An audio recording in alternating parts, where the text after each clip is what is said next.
Hi, I'm Dr. Valerie Baker. You are listening to In Charge Show. I interview women who won't settle for anything less than living the life they were born to live and fully bringing their unique gifts into the world. We hope our real and raw conversations will give you the courage and inspiration, as well as some helpful tips and tools to overcome your biggest challenges, reclaim your gifts, and get fully in charge of your life. Because a woman in charge of her life changes the world. On In Charge Show today, we have a very special guest. Vanessa Horn is the CEO of Vanessa Horn International, a global business and personal development company. And she is a sought-after speaker, business coach, and the author of the books I'll Have What She's Having and Profit with Honor. Her marketing and consulting agency helps entrepreneurs create and launch high-end programs online. Welcome to the show, Vanessa. Thank you. Thank you for having me. Oh, well, it's an honor. Would you tell us a little bit about how your journey began, how you came to do what you're doing now? What was your call to adventure? 14 years ago, inside of my belly was a growing boy. And at the time, I was a corporate financial analyst, and I loved my steady corporate check. My husband was all over the board in his adventures and what he was willing to do and try. But I said, I can't work full time and really be present the way that I want to as a mom. And I became desperate to find a way that I could still have this outlet because I'm so purpose driven in what I do, but really be present for my kids. So that became this massive adventure into entrepreneurship for me. And what happened was I bought a franchise and I was running that at the same time that I had my corporate career. That didn't quite replace my six-figure income. So I sold that franchise, went into the network marketing industry, and that was a blessing for our family. I went to the top in that industry and was in that industry for a really long time. And it afforded me the opportunity to leave my corporate job and be home with my kids. And then over the course of several years, I said, here I am building other people's businesses. It was in the network marketing industry, and I was really successful. We were number 2 top income earner, and I was speaking on a lot of stages and doing a lot of the work that I loved. But I said, I want to share my own message, not just build other people's businesses. So how can I do this in the purest expression? And that had me sell that network marketing business and venture out into what is my current career, which is speaking, coaching, and writing books. To me, it's all about sharing my message and empowering others to identify and know what are they on this earth to do and show them how they can practically put that into the world and make money from it. I love helping people monetize their gifts. And so I took all my background in entrepreneurship and even my corporate career experience. And right now, that's what I do is I coach network marketers to get to the top of their industry. But I've much more have transitioned to helping individuals who also have a message to share and to identify which kind of business model would serve them best. And I've discovered through heartache and really difficulty, I struggled when I first launched into this particular business that I'm in now. And here it was my dream. So I'd come from a successful background in this current dream that I was pursuing. I struggled really for the first 18 months, drained our savings, invested hundreds of thousands of dollars, and it wasn't working. But when I figured out this really specific methodology to take advantage of the internet in the most simple and elegant model possible. And I know today we're here to talk about, how to do it with a place of balance.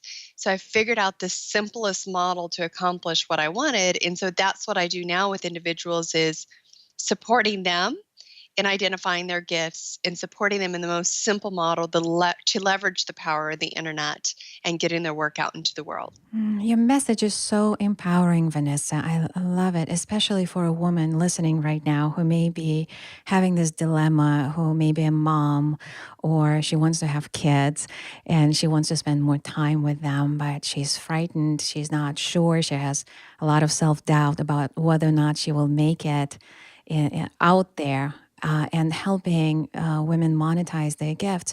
It's really such a great service.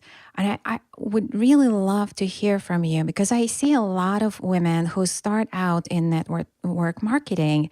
And I have a lot of clients who start out this way. It's very accessible, especially for new moms, right? Because it's business in the box. You join a company.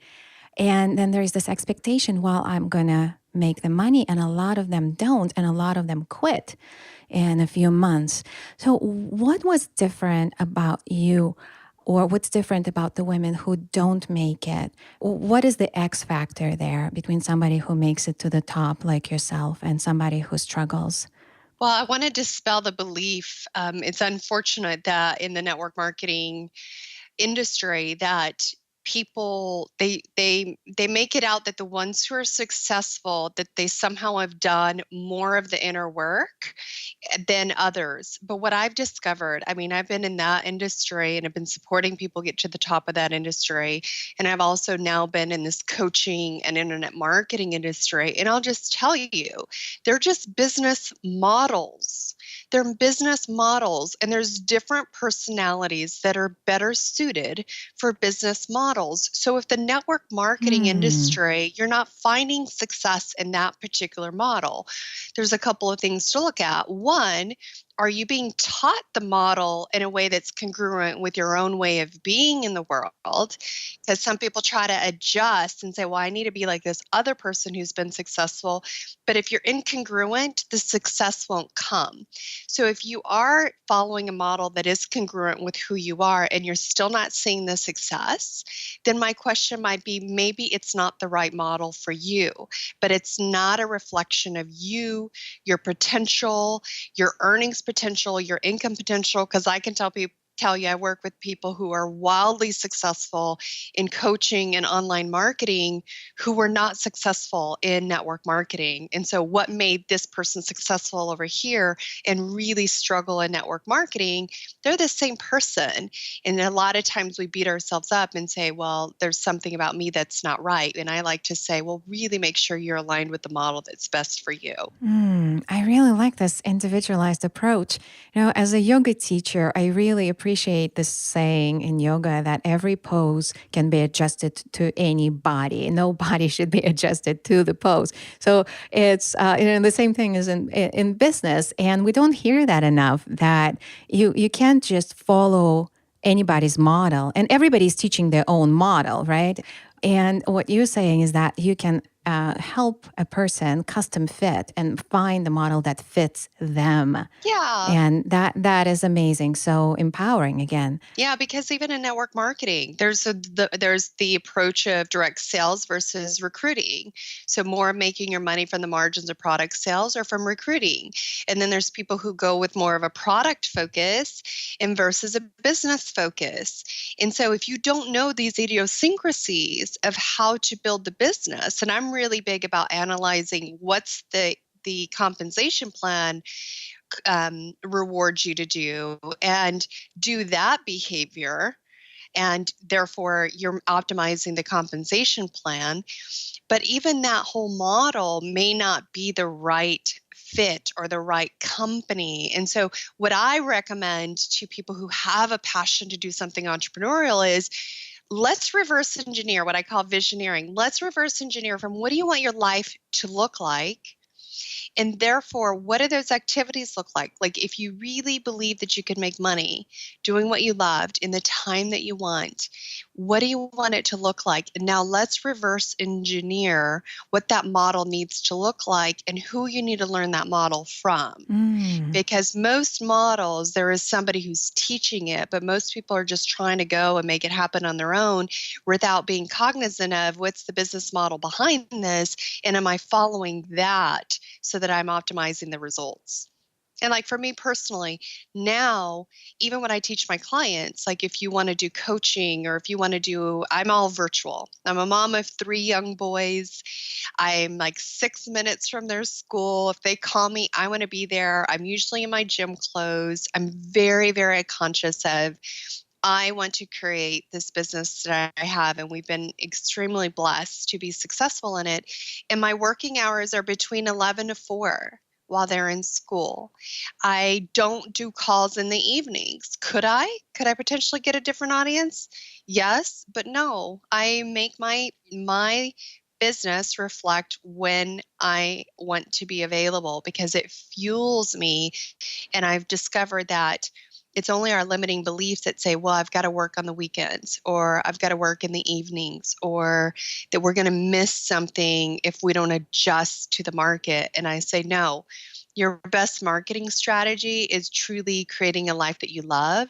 So being in that congruency, reverse engineering your business to create the lifestyle that you want is really the approach that I take with my clients. Mm-hmm. And although you said in the beginning that you want to dispel the myth about the inner work, this is the inner work that you're teaching people, busting Yes. those beliefs Yeah. that they have to somehow, really dedicate and sacrifice their evenings and their life and their weekends and every moment to be successful. This is a major shift that you're inviting them to step into creating their reality and reverse engineering. It is one of the biggest, I hit the top myths that are taught and dispel them. And in my book, Profit with Honor, which is how to get to the top in your industry without burning out, losing out, or selling out. And the one of the top myths is, well, if I just push and do hard for 2 to 5 years and do what nobody else is willing to do, then for the rest of my life I can reap the rewards. Well, I'll tell you, I have sat across the table from people who've been living that, and it's 21 years later. Their Mm. 2 to 5 year stretch of like, if I just go, go, go, go, go, and then one day I'll get to rest is now 21 years later. And I found myself on that own journey. I mean, I have always been a driver and a pusher and a make stuff happen kind of a person.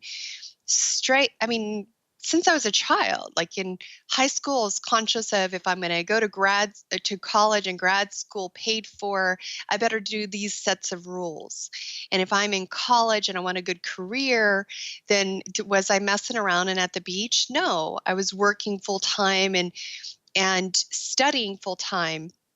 And then I was in my businesses in corporate, I was doing the same thing, but even in my businesses, and my husband's like, babe, like you're in the top in your network marketing industry, and here you're telling yourself that you have to even have like 4 leaders who are at the same rank as you. And he goes, but that won't be enough because after that, you're going to say it needs to be 12.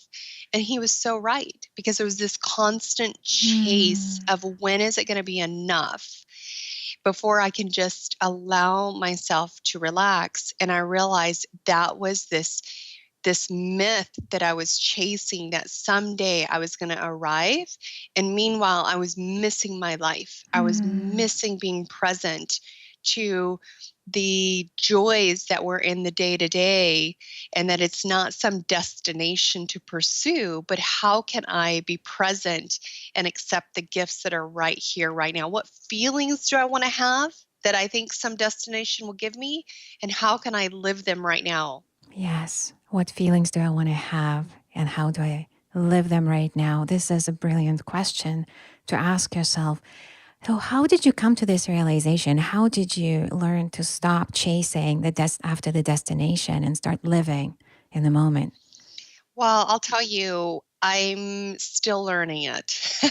Aren't we all? I really believe that each one of us, it's my belief that whatever challenge that we've been through in life is part of our gift of contribution to others. So personally, I'm a huge advocate of how do you create success from a place of grace and ease. Mm. Why? Because the Vanessa that can drive and strive and go hard and thinks that working harder will get me what I want is the person that I've had to develop over time, and even and I'm in it right now, where it's like I have to prove myself over and over. This experiment that I do with myself that's like, Vanessa, what if you just took a different approach? What if you could really achieve the success that you want with greater ease, with greater grace, with less pushing energy and more receiving energy? And I've proven to myself multiple times. For instance, one time I was like, I can't cut back. I can't cut back. My volume in my network marketing business will drop. And I did. I had to cut back. I knew that I was going to step back and sell that business. And our team rose. Like our volumes stepped up by me stepping back. Wow. And I sold my business at its peak. And I've proven myself even right now where I had to look at, there's this, I have a large team now with the business that we have, and it's a different level. Once, like some people say, okay, if I could just get to 6 figures, and then you get to 6 figures and you're like, well, if I could just get to $500,000, and then you're like, okay, if I could just get to $1 million, if I could just get to 5 million, it's this constant, like this next level will give you the relaxation that you desire. And when I had to stop and ask myself, because I recently just hit a real, what I call an invitation to live my message at an even deeper level, when my body completely shut down. And this wasn't just exhaustion at its normal levels that we can all experience at a time or another, especially us women who are driven and are pursuing and creating things in the world. But my body was speaking to me. My body completely shut down. And I didn't know it at the time, but when I went and got diagnostic tests and everything, they're like, Vanessa, you have adrenal fatigue. And when I could look back on my life, I realized there were moments through my life that I had some exhaustion, adrenal exhaustion, and I was ignoring it because I could press through and keep going. But this time, 3 major things that I depended on, or so I thought. My brain was not operating the way that it used to. I couldn't even, my short-term memory was not accessible the way that it was before. My capacity to, one of my gifts with my students and my clients is like letting them hearing what they're trying to say, and then saying it back to them with marketing words that attracts their clients. Yes. And I'll say, okay, is this what you're trying to say? And they're like, yes, thank you. And my brain wasn't serving them the way that it normally did. The other thing is I completely lost my voice. Oh. And then thirdly, I couldn't type. I had such inflammation in my hands. I couldn't type, and I'm a writer. And those 3 things, I'm like, if I don't have my brain, and I don't have my voice, and I don't have my hands, I don't have a business. And my girlfriend pointed out to me, she said, Vanessa, and I said, these are my 3 greatest assets in my business. And she said, you didn't even mention your heart. She said, maybe everything else is shutting down so that you'll listen to your heart. Wow, this is powerful.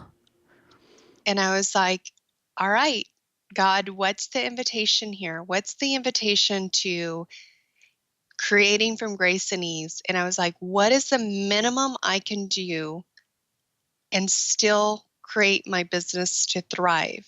And when I looked back on our financials over time, I was like, I've always hit the numbers I've needed to pay for my team and to pay myself and to pay for advertising and what we do to grow our business. I was like, I've always hit it, even back in the days when I didn't even know what I was doing. So now that I know better, like, what if I really trusted that it's really going to be okay?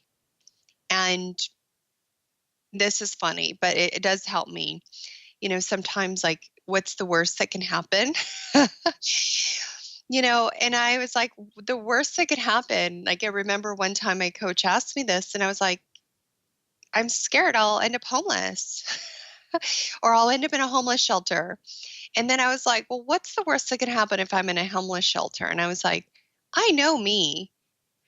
I will figure out how to like make that the best performing homeless shelter, how to get donations from bedding companies so we have the most plush beds of homeless shelters. And I was like, then other homeless shelters will call me in to consult, and then we'll start franchising it. And then now I'll be a speaker about how to turn homeless shelters around. I was like, it won't be all that bad. I can handle that.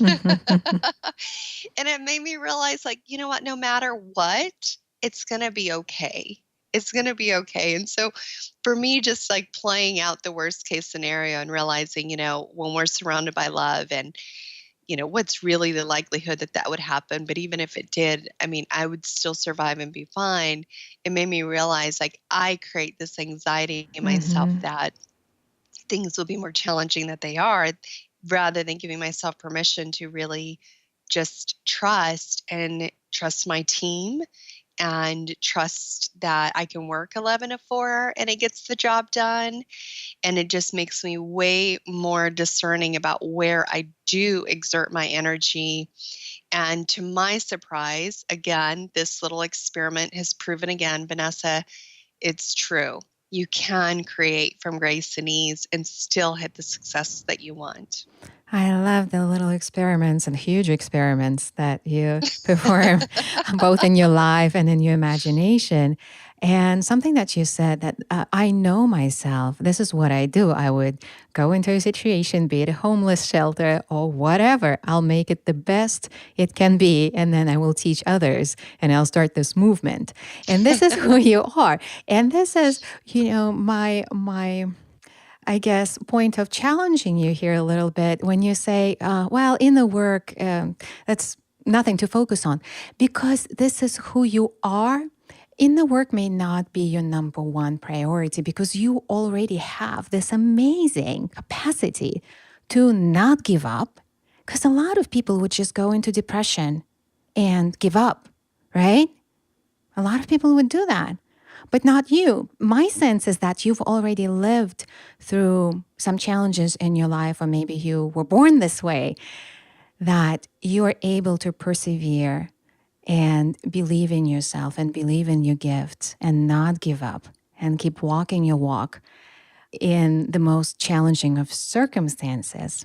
What do you think of that? Have you always been like this, or have you learned this? To clarify my statement earlier, I'm a huge believer of the inner work. So I'm not discounting that needs to, it's top priority. But what I was trying to say was that some people beat themselves up and they say, oh, the reason why I'm not successful in my network marketing business is because I haven't done enough inner work. Gotcha. And sometimes it's not a match to the business model, and it's not an inner work thing. And then they feel worse about themselves when in reality, they're doing the inner work and it's a mismatch of models. Gotcha. So it's the misdiagnosis that you're talking about, right? When people mistakenly chalk it off to, I haven't done enough work, but they have this huge blind spot when it comes to strategy that would be a match to them. Yeah, because and no doubt about it, like inner work, and I believe that authentic marketing,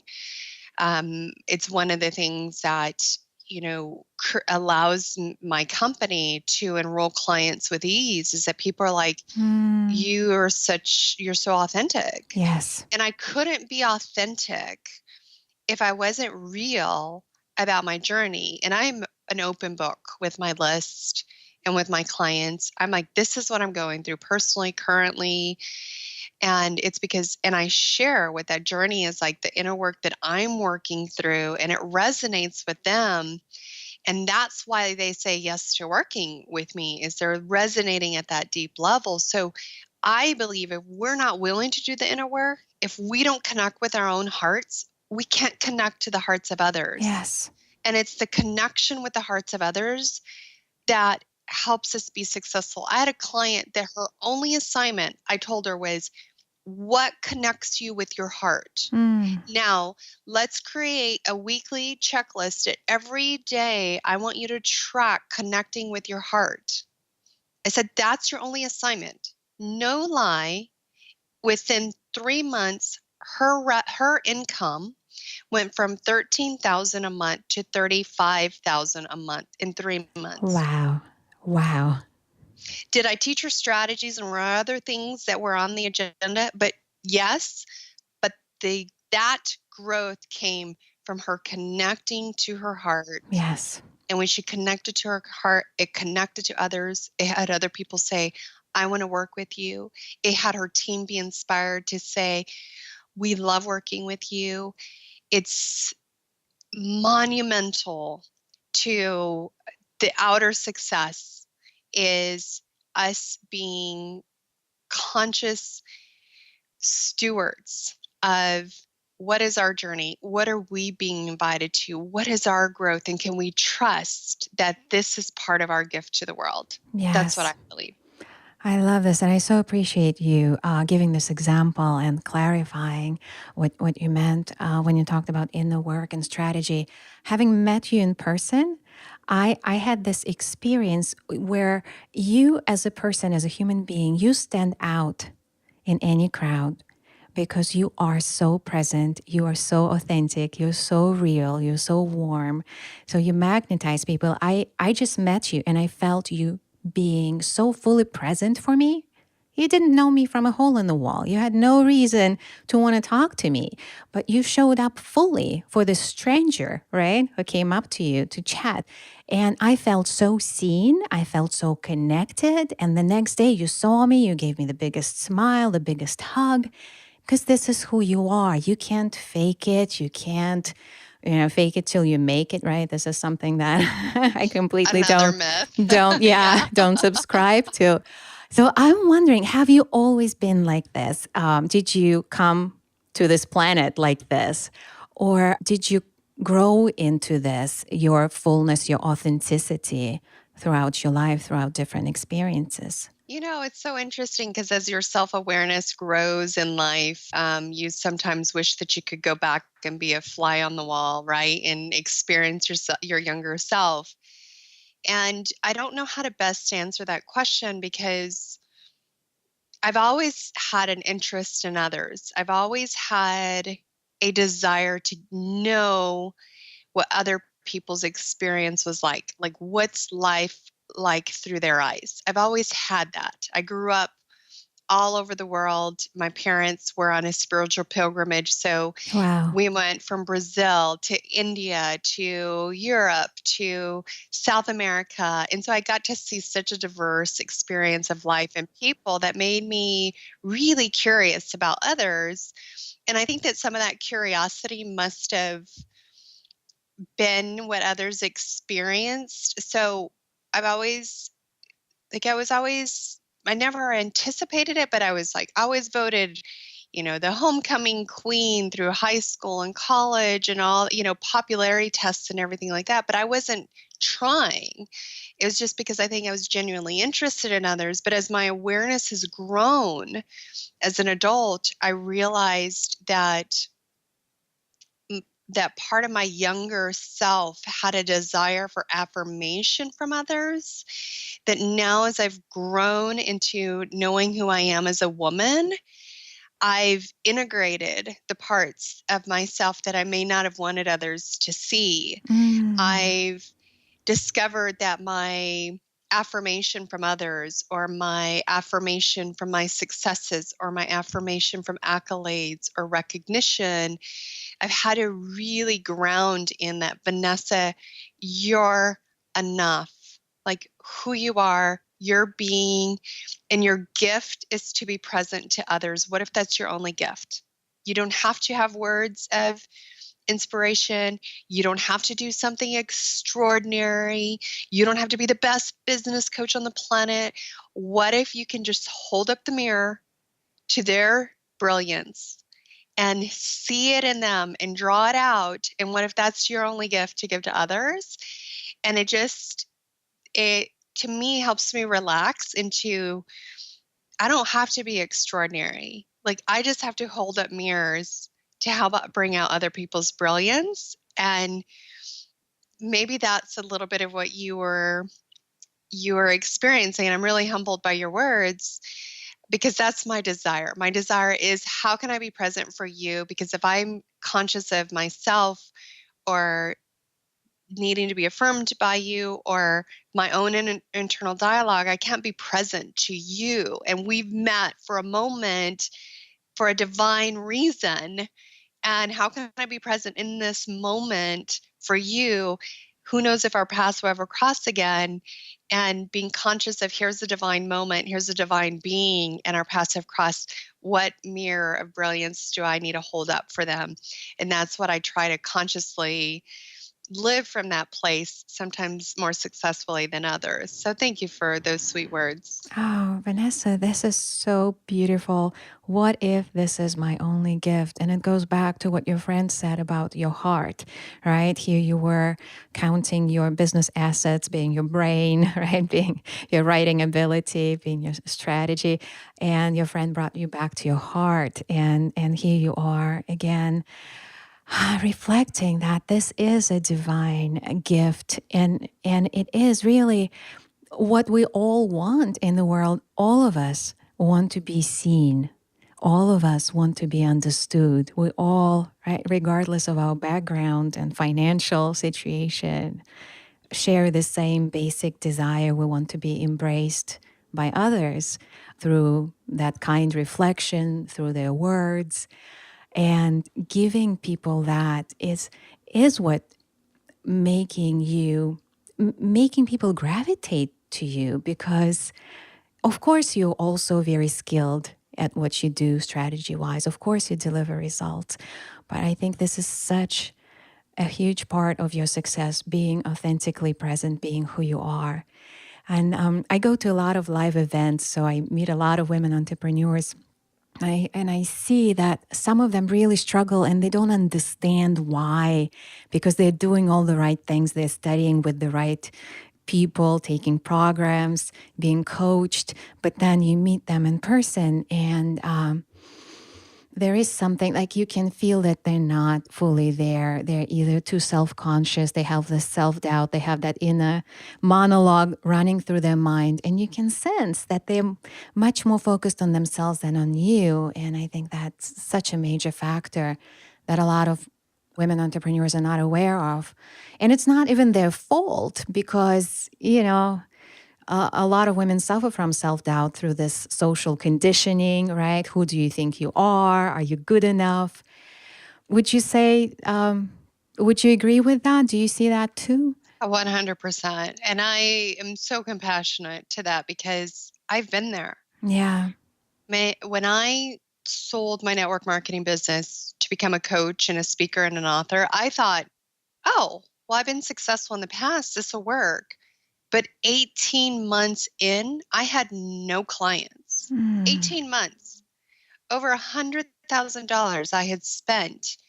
And I'm thinking, what is wrong with me? What am I not getting? How come other people have made this work? And you're on social media, so you're seeing other people's successes and you're like, well, wait, my stuff's good too. Like, why isn't it not taking off? And I remember going to so many live events, and, they let you go up to the mic and ask a question. And here was Vanessa, who was just this like desperate to figure out, what am I not getting? And many people, and here it is now, several years later, they're like, Vanessa, I remember you at those events, and you were so struggling. Like, how did you turn it all around?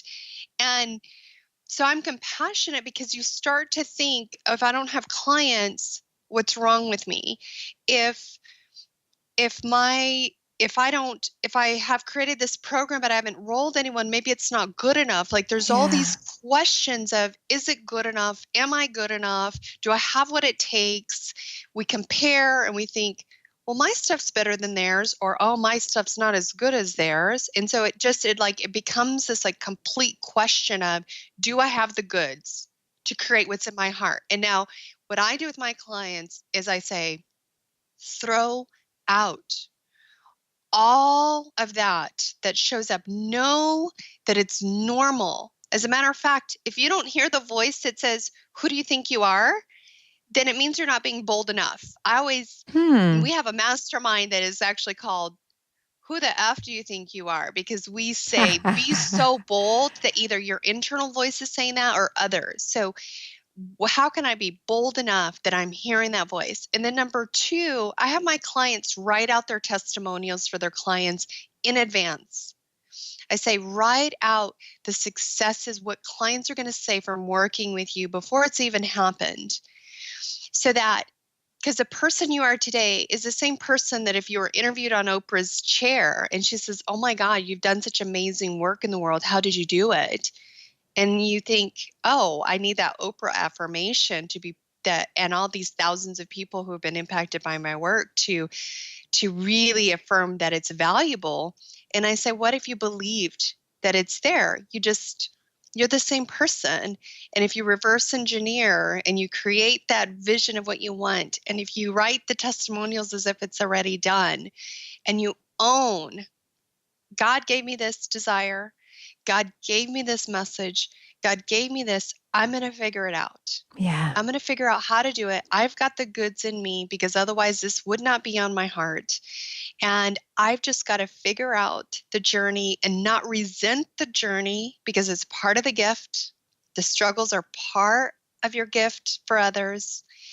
And now every challenge that comes up, me getting adrenal fatigue, I'm like, well, there was a deeper part of the message. I could have beat myself up and said, well, wait, you're teaching how to create success with grace and ease, and then you get adrenal fatigue. Who do you think you are? And I'm like, well, I went a deeper level Of in the course. journey to share with others. And so that's what I've discovered is like, if you can just fast forward to who would you be if you had those testimonials? Who would you be Mm. if you were in Oprah's chair? And now live that from this place. Because if you need other people to affirm your worth, you can be present for them the way that we talked about. So I say, be so secure that, you know what, it's not a matter of if, it's just a matter of when. So now I don't need my client to affirm my worth. I don't need the results of my clients. I don't need somebody telling me that I'm amazing, because if I'm seeking that, I'm not fully present for them.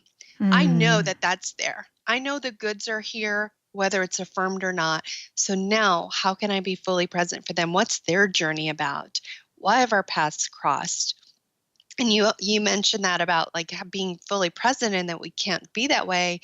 And I've discovered if we can just say, the question that I ask my mind is like, I wonder what life is like. Like, what's their journey? What's their life story? What have they been that's brought them to here? I wonder what life is like through their eyes. And if I have that curiosity, it helps me be present to them.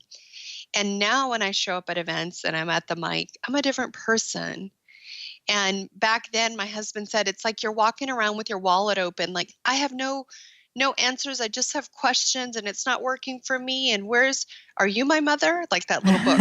Are you my mother? Are you my coach? Do you have the answer? Are you my Yeah. client? Like, we're so seeking. And it was no wonder I was constantly paying money out and not getting the results that I wanted because I was not grounded in, okay, wait, I've got it. Yeah. Let me be grateful for what this journey is going to look like. Embrace the baby steps, embrace imperfect action, trust I'm going to figure it out, and just take those steps forward in trusting that calling. Mm. And that was your journey to a big part of your journey, those 18 months of not hitting the mark, although you knew you had something wonderful to offer. But as women, I think we do have this bias of giving away our power too easily. Are you my coach? Are you my client? Kind of looking to others for validation. I think it's in our conditioning, really, other people deciding, well, are you a good girl? Are you pretty enough? Are you smart enough?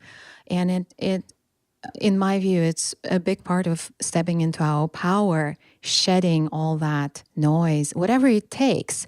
And the journey is going to be unique for everyone. For you, it went this way. For somebody else, it will go another way. And I really appreciate the way you speak of the journey as really these opportunities to learn a deeper lesson on a deeper level. Because it would be so easy to get into this victim mentality. Why me? Why is this happening to me? But really, it's happening to you for a good reason. Your life is delivering her compassionate curriculum to you so that you can step into your bigger power and deliver your unique gifts and empower others. And your story just shows it so beautifully. Your willingness to learn the deeper lessons, Vanessa, has been amazing. And it's great to see that you're being rewarded for this willingness with business success and greater impact, right? And greater quality of life. And about that recent lesson that you deepened in walking your talk, the adrenal fatigue, what really intrigued me, we chatted about it before the interview. You took my quizzes, your true selfie, and in charge quiz, and the results that came up for you, and you took them, I think maybe a couple of months ago, because there was this gap when you were not feeling well before the interview. And it's like your results were pointing at the precise lessons that you were needing to learn. That really intrigued me. Mm-hmm. Yeah, it was, right? Like that addiction to stress, and yet the inspiration side for your true selfie. And so, yeah, it was. Do you want to share more about the link between what you're seeing and with your community who might be aware and have familiarity with it, or even the ones who don't? I'd love for you to make that connection for them. Yeah. Thank you, Vanessa. And thank you so much for being open about your journey and your results. So, your true selfie is a quiz that in 3 minutes will show you the gifts that you are tasked with reclaiming right now and the challenges in your life right now are helping you reclaim those gifts. So with inspiration, it's the fifth chakra. It's the throat chakra. So we're challenged to step in deeper into our truth more fully, show up more fully, even more authentically. And it's not a race to the top or a comparison game. Who is more authentic? Like, it's ridiculous, right? Everybody's journey is unique. But when you're playing a bigger game, right? As you said, if you don't have this little voice that screams, "Who do you think you are?" You're not you're not playing big enough. And so when you're stepping big enough, and those lessons repeat, it's like a spiral. They're different, but the invitation to step into your bigger power gets bigger and bigger. So when you lost your voice, that was a sign that some deep work was happening at the throat chakra level in this area. Yeah, that invitation perhaps to go inwards and to be quiet and to really simmer in the work. So when you came out on even a bigger level of impact and authenticity. Does that resonate with you? Yeah, and I'm living it right now, because I got sick in September, and I told myself, fourth quarter, all I'm going to do is self-care and really take care of myself, because I know me. Like, and other women who are on this might resonate if they're similarly typed, where it's like we get our battery. My girlfriend challenged me. I was like, oh, I feel a little bit like 10% battery is back. And my normal methodology is, oh, I'm going to go and give. Like, I get inspired. I want to create. I want to be creative. I want to do this campaign, and I'm going to do this and that. And I'm like, no, I'm not at 100% yet. So just honor that 10% needs to grow to 30 to 50 to 100, and give from the overflow, not from the little bit that you've received. And it was interesting because with your quiz, one of the things that was in it, it said to do the lion in the lion pose in yoga. And at the beginning of this year, for my birthday, I had this dream that in my dream, there was a deer with a lion head. A deer with a lion head. Oh, God, And I went and goosebumps. I looked it up, and the deer represents elegance and grace and compassion. And the lion represented boundaries, leadership, and decisiveness. And And I knew my invitation was to step into that new level of decisiveness and boundaries. And it meant, where is my energy being drained that I'm not being a good steward of it? Who are the people in my life that I'm allowing to step over boundaries that I have, that I need to get into integrity with that? Where am I feeling resentment? Because resentment is a gift of where you're out of integrity with yourself.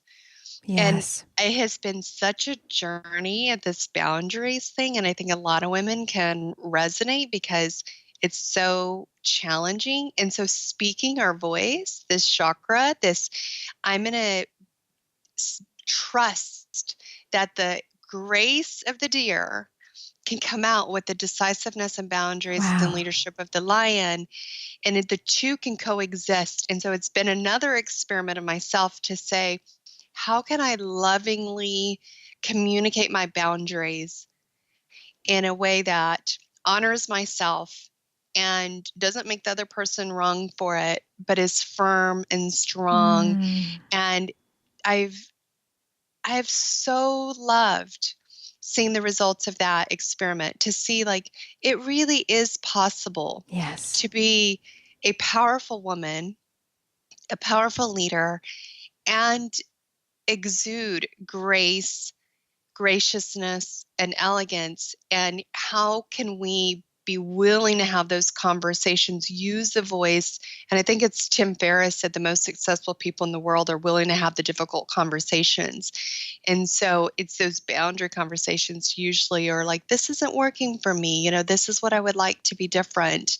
Or here's how things are going to change from here on out, because I've really got to honor myself around this. And so curious that your quiz brought that out, and it was so congruent with the message that I had been living this Yes. year.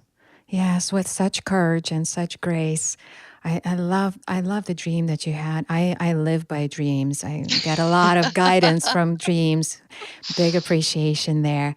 And finding that balance of grace and assertiveness. I think as women, we're particularly like through different waves of feminism, we've been trying to figure this out. At first, it was feminism, it's us against them, right? Women against men, or women who needed to be like men, those shoulder pads, right? And suits, poorly cut suits, so that we can be like guys. And now I think we're in new era of feminism where we're asserting our uniquely feminine power, which is graceful. And we do need to reclaim the boundaries, because historically, our boundaries have been violated in so many ways, socially, politically, women's bodies, everything really.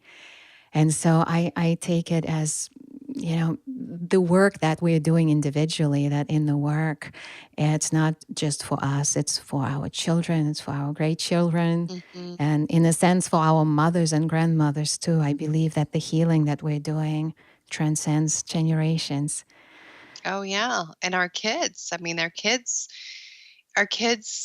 model what we model. They see it more than the words. They see it. My son last night, he was going through, talking about this voice that we have about like, who do you think you are, and these things that come up. I say, like, acknowledge that voice. Like, if we look back, that voice, whatever voice that is, like, one of my inner voices is like anxiety about the future, or you have to be extraordinary, Vanessa. You can't just be ordinary, because ordinary isn't valuable, but extraordinary is.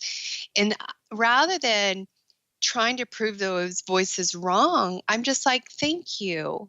You're part of my journey, but it doesn't mean that what you're saying is true. Yes. You're here as a thought that's appearing, but I get to choose if I believe it or not. And last night I was with my son and tucking him in, and he was in tears, and he's like, I'm so stressed about my tests and everything in school. And I was like, honey, you're in 7th grade. Like, Mm. just enjoy the journey. It's going to be okay. You don't have to, it's not worth stressing out. It's really not that critical. Right now, you're learning the skills of how to study. Yeah. You're learning how to do well. And he's like, no, I've got to do well. It makes a difference with what college I get into, and what college I get into gets into my job, and what job is how much. And it was like all this pressure he was putting himself as a 7th grader. And I was like, I go, colleges are not going to ask what you made in 7th grade. I go, in 9th grade, they start looking, your transcripts. I go, but 7th grade, I go, right now you're figuring it out. You're figuring out how your brain remembers things best. You're figuring out how you study best. So what if you just brought a curiosity to learning for yourself and take off the pressure because it's impacting your performance? And I said, as far as it goes with me, I couldn't love you more. Whether you had straight A's or whether you didn't. I go, it makes no difference. I think you're an extraordinary young man. And so many people are like, Jonathan is amazing. I go, they want their kids to be like you because of how you are, how you show up in the world. I said, you've got what it takes. So just bring curiosity to how you learn best. And I couldn't have shared that with him if I wasn't living that through my own journey, because that's what our kids are learning from. They're learning from what we model, not the words that we say, but how do we model it? And as I was listening to you, I was thinking, oftentimes it's more accessible for us to teach and help others, and then we need to attend our own lectures and really take it in what we're giving to others, because we tend to have more compassion to others, for others, than we sometimes have for ourselves. And the other quiz that you took, in charge quiz, that showed up with the result of a stress junkie, that's so common to women, so common. And again, it goes to show how conditioned we are to expect so much of ourselves, giving, running. And if we're not running, then we're not being productive. If we're not being productive, we're not being good enough. If we're not good enough, we're not lovable. And it's not always conscious. It's just that we feel good about ourselves when we're running. And I know that's one of my inner things too, the stress junkie. And I shared about it recently in my Facebook group, In Charge, for women who won't settle. So if you're curious, come join the group and check it out. This is, again, thank you for being so candid about your journey and showing that you don't need to push it all the way to the edge. You can give from the overflow. I really love what you said there, giving from the overflow and not from your battery being drained to 2% and you're still trying to, this last email, must. Yeah, 2% to give to somebody versus myself. Yeah. If it's the last thing I do. Well, and to that stress junkie thing, what I've discovered is like getting everything that's in our head onto a sheet of paper. So I just keep a little notebook that I'm like, if it comes to my mind, I write it down. But every day, like especially when I've been in this adrenal fatigue, I look at that list and I choose 3 things. And they're not big project things. They're like, call Kevin about my best friend's birthday party on Saturday and what we're going to do. That was 1. Number 2 was show up for my group coaching call and conduct it fully present. Number 3, and it's like and now like the celebrating of the successes are small. And the rest of it, when I've been so conscious about my energy, I've realized I was blowing things up and making them super, super important when I just like delegated it to my team, let them do it. I don't have to micromanage it. Okay, so what if a mistake gets made? It's not the end of the world. And it's when we realize like we have a finite amount of energy and we've got to be mindful of what we're giving it to and not pushing ourselves, because I would want no woman to experience what adrenal fatigue looks like. And it's being preventative of that and being gracious with yourself that you don't have to conquer the world in a day. Like just, if it's baby steps, I sat I let my manager run my team meeting, and I sat in the sun and ate a yummy salad with fresh caught ahi tuna that I put Hmm. on it, and I was like, I am loving my life right now. Yeah. I'm sitting in the sun eating this yummy, nutritious salad, and somebody else is running my team meeting. This is an accomplishment for Yes. me. I love how you redefine accomplishment. And what comes to mind is that gratitude is the best kind of prayer. Who says that eating a beautiful, delicious salad is not a spiritual practice in that moment, right? And Totally is. that, right? And what we put that pressure on ourselves for proving something, proving our worth, of being good enough. And through these experiments, you've been exorcising this out of your life, squeezing it out in little and big ways. And thank you for showing from the backstage, I guess, from behind the curtain, what it's been like for you so candidly. Yeah, if it helps others and these little practical things of what I do, if it can serve Yeah. another woman to, oh, I'm wired that way. How do I deal with it? That's my desire in being transparent so that it'll serve others. Thank you, Thank you Vanessa. for facilitating such a beautiful Well, it's conversation. been a pleasure. How can our listeners get in touch with you and learn from you and work with you more closely? My website, vanessahorn.com. Vanessa, VANESSAHORN.com is our primary spot, and it has access depending if a woman is in the network marketing industry or if she's saying, okay, how do I discover my gifts and monetize them? Or if it's somebody who already has a successful business and they're saying, okay, how do I take it to the next level without compromising and show up more fully myself? And whether it's any one of those three things that they desire to do, you'll see the resources there. I've got lots of free gifts and trainings that I give away. And if they have a curiosity and a desire to reach out, then I'm happy to serve. Fantastic. I hope our listeners take advantage of your expertise and experience and these wonderful resources. You're certainly walking your talk in every possible way and passing this wisdom along to empower others. Thank you, Vanessa. All the best to you. Thank you for being on the show today. Oh, my pleasure. Beijos. If you enjoyed In Charge Show, please give us 5 stars and a review that'll help other women who won't settle find us. Tell your friends about us and remember to subscribe not to miss new episodes. You can find highlights of today's conversation, hot tips, stories, and resources at inchargeshow.com, including the links to the quizzes and the invitation to join our Facebook community. Use hashtag InChargeShow on Facebook and Instagram to tell us what you are not settling for right now. Here is to you being in charge of your life and changing the world.